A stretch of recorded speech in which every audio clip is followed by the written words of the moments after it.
আমগুৰিত অবৈধভাৱে গঢ় লৈ উঠিছে একাংশ ইটা ভাটা।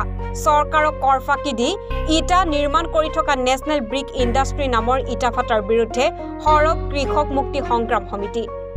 শিৱসাগৰ জিলাৰ আমগুৰিৰ ৰাজচক্ৰৰ অন্তৰ্গত জালুকগাঁৱত অৱস্থিত নেশ্যনেল ব্ৰিক ইণ্ডাষ্ট্ৰী ইটা ভাটাটো সম্পূৰ্ণ অবৈধভাৱে বহুৱাই ইটা নিৰ্মাণ কৰি থকাৰ অভিযোগ কৃষক মুক্তি সংগ্ৰাম সমিতিৰ কেন্দ্ৰীয় মুখ্য সাংগঠনিক সম্পাদক ঋতুমণি হাজৰিকাৰ। সংবাদ মাধ্যমক এক প্ৰেছ বিবৃতিৰ জৰিয়তে জনাইছে এই কথা। এই ইটা ভাটাটো বৰ্তমানেও নৱীকৰণ হোৱা নাই বুলি গুৰুতৰ অভিযোগ কৰে ঋতুমণি হাজৰিকাই।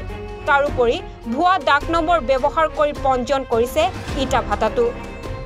ভুৱা ডাক নম্বৰ ব্যৱহাৰ কৰি কিদৰে অনুজ্ঞাপত্ৰ পালে আৰু কেনেকৈ কৃষিভূমিসমূহ নিষেধ কৰি প্ৰদূষণ নিয়ন্ত্ৰণ নকৰাকৈ ইটা নিৰ্মাণ কৰি আছে তাক লৈ প্ৰশ্ন উত্থাপন কৰে নেতাজনে।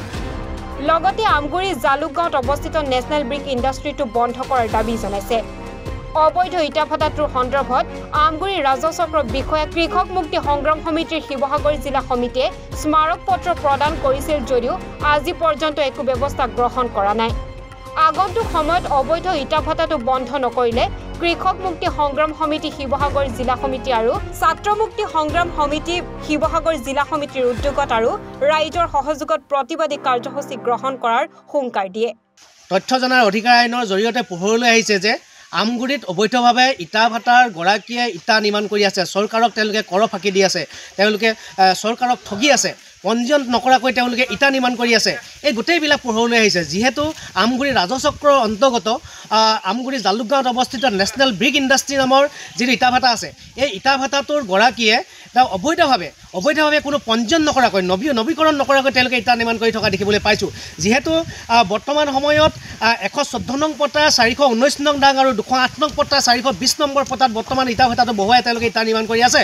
কিন্তু পঞ্জীয়নত দেখাইছে যে তেওঁলোকে 316 নং পটাৰ 1576 দাগ, 1580 দাগ, 416 দাগ আৰু 422 নম্বৰ দাগ তেওঁলোকে দেখুৱাই তেওঁলোকে পঞ্জীয়ন কৰাইছিলে। আচলতে এনেকৈ ভুৱাকৈ তেওঁলোকে কোনে চক্ৰ বিষয়াৰ কাৰ্যালয়ে কেনেকৈ তেওঁলোকক পঞ্জীয়ন কৰিবৰ বাবে নিৰ্দেশ দিলে ভুৱা তেওঁলোকে দাগ নম্বৰ ব্যৱহাৰ কৰি। আৰু দ্বিতীয় কথাটো হ'ল যে বৰ্তমান সময়লৈকে ইটা ভাটাটো নৱীকৰণ হোৱা নাই। তেনেস্থলত চৰকাৰক ৰাজহ ফাঁকি দি তেওঁলোকে কেনেকৈ এই নেশ্যনেল ব্ৰিক ইণ্ডাষ্ট্ৰী নামৰ ইটা ভাটাটো তেওঁলোকে ইটা তৈয়াৰ কৰি আছে।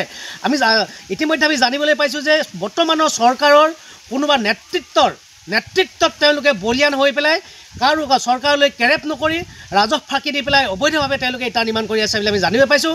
যিহেতু আমি আমগুৰি ৰাজচক্ৰ বিষয়া মহোদয়ক ইতিমধ্যে আমি স্মাৰক পত্ৰ প্ৰদান কৰিছিলোঁ কৃষক মুক্তি সংগ্ৰাম সমিতিয়ে, কিন্তু আজি 7 দিন পাৰ হৈ গ'ল। 7 দিন পাৰ হোৱাৰ পিছতো যি অবৈধভাৱে ইটা নিৰ্মাণ কৰি আছে এই নেশ্যনেল ব্ৰিক ইণ্ডাষ্ট্ৰী নামৰ ইটা ভাটাটো আচলতে এই মুহূৰ্তলৈকে বন্ধ কৰিব পৰা নাই। আৰু দাস উপাধিৰ যি গৰাকী আছে গৰাকীক এই মুহূৰ্তলৈকে তেওঁলোকে গ্ৰেপ্তাৰ কৰিব পৰা নাই।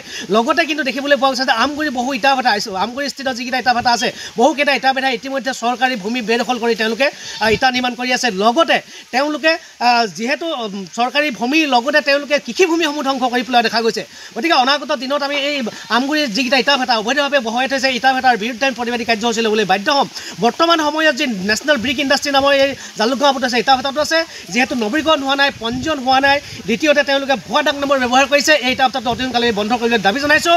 দাস উপাধিক গৰাকীক গ্ৰেপ্তাৰ কৰিবলৈ দাবী জনাইছোঁ।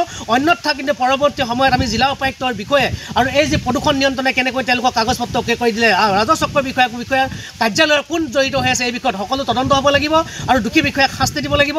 অন্যথা আমি প্ৰদূষণ নিয়ন্ত্ৰণ আৰু শিৱসাগৰ জিলা উপায়ুক্তৰ বিৰুদ্ধে আমি প্ৰতিবাদী কাৰ্যসূচী ল'বলৈ বাধ্য হ'ম। আমগুৰিৰ পৰা ৱাকিল আহমেদৰ ৰিপৰ্ট, এনি ভাৰত 24।